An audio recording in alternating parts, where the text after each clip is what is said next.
assume that the sex of their child comes down to a flip of the chromosomal coin, with an equal chance of having a boy or a girl. But in reality, the odds aren't even. For every 100 girls born, the world gains about 106 baby boys.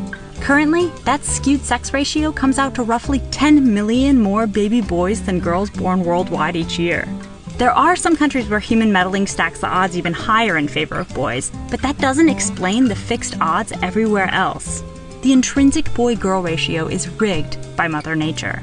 In fact, it's even more rigged than birth rates show.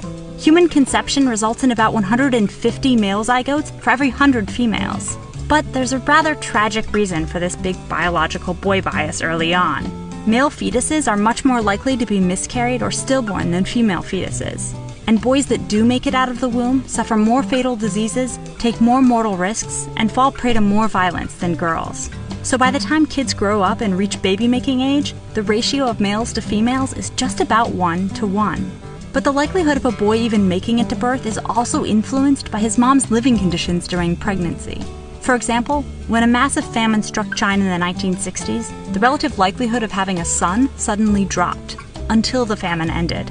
And male Americans born to billionaires seem to have higher than average odds of fathering sons. Somehow, female biology suppresses boy survival in the womb during tough times and boosts it when times are good.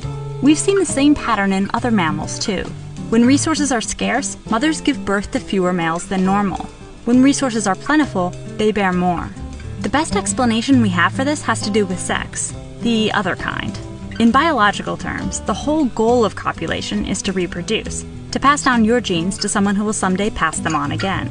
Female offspring are almost guaranteed to reproduce, famine or no famine, because male mammals are pretty much always willing to mate.